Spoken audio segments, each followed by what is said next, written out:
Good day folks, Sean here from Air Photography.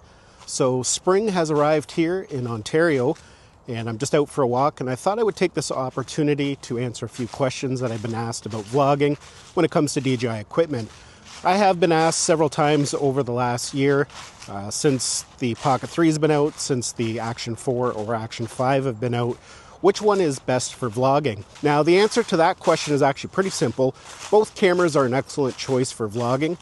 And it's going to boil down to some specific features that each camera offers. One might be a little more appealing than the other to some users. Now for myself, when I'm out vlogging, I actually prefer using an action camera. Right now I'm filming on the DJI Osmo Action 5 Pro.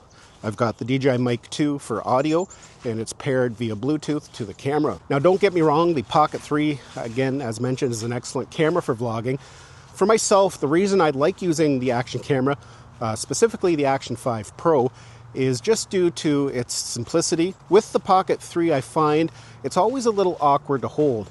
If you are even using the extended handle, it's got a fairly narrow field of view, even when using something like the wide-angle lens.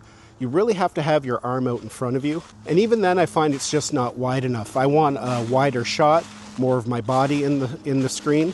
So I find I have to attach it to an extension pole. And for me, that's kind of the problem. When I'm trying to add an extension pole so I can get a farther, wider shot, it's very difficult to angle it because of the gimbal. The gimbal has certain limits to which it can rotate, or angle I should say, and it just doesn't work. If you're using one of the adapters and you attach it to an extension pole, you still have to have it kind of straight out in front of you, but then the gimbal can't angle enough to get you comfortably, and you can't really see the screen to make sure everything is lined up. The other reason I like using an action camera is because sometimes when I'm out in environments like this, the terrain is very uneven, and the action just keeps the footage nice and stable. The Pocket 3, because of its mechanical gimbal, when you're walking on terrain like this, sometimes the gimbal is moving around, so you get a little bit more movement in your footage. Now you can use something like the head tracking, which does help that a little bit, but I find that there's still a little bit of extra movement there. Something like the Action 5, you just point it in your general direction. You know, you're going to have nice stable footage, and it's going to be lined up correctly. Now, another thing you may want to consider is the durability of the camera. Both cameras are built extremely well, and they're both durable. However, the Pocket 3, because it has a mechanical gimbal, is a little bit more fragile in the event of an impact. If you happen to drop it, that gimbal can be a little sensitive, and you could end up damaging it. Where something like the Action 5 or Action 4 is pretty durable, and they can take quite an impact. And on top of that, you have the option of putting them in different frames and cases, even the waterproof housing, which will protect your screens as well. So if you're going to be vlogging in environments and different things could happen, you know you're going to be able to protect your camera a little bit easier. With the Pocket 3, unfortunately, that's really not an option. For those reasons there, it's usually why I prefer to vlog with an action camera in these types of scenarios. Now, when it comes to video quality, I would have to say the Pocket 3 probably has a little bit better video quality. It does have a 1-inch sensor, and that's going to translate into better low-light footage as well, on top of having the mechanical gimbal. Action cameras use electronic image stabilization, and sometimes when you get into low-light situations, the stabilization is sometimes not that great.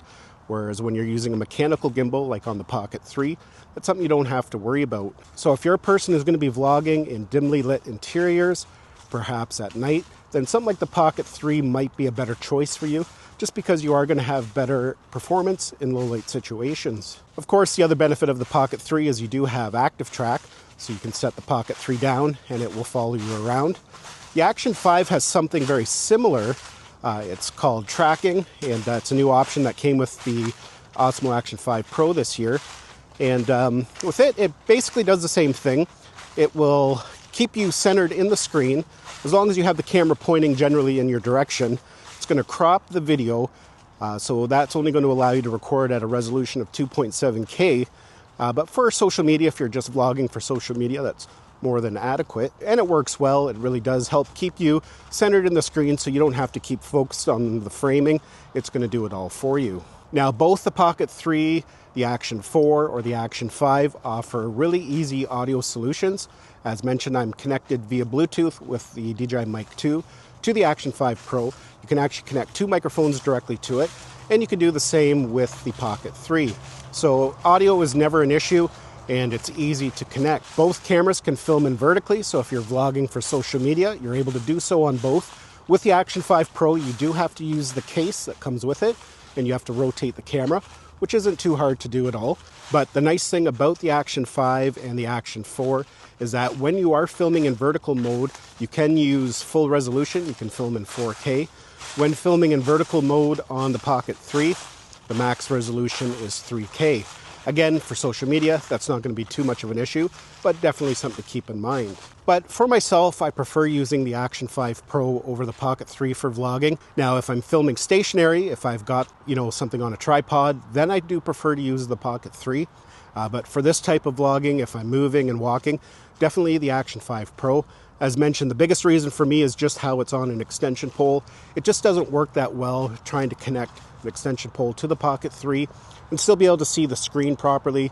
And, there's different ways you can go around that. You can angle it up, but then it becomes a little top heavy.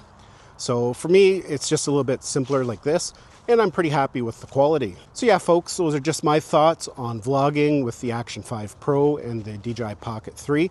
Again, depending on how you're going to be using it and what you're going to be filming, the environment that you're going to be filming in, one might be a little bit more appealing than the other. But for me, myself, I prefer vlogging with the Action 5 Pro. Hopefully you enjoyed this video and found it had value. Thanks a lot for watching, and we'll see you in the next one.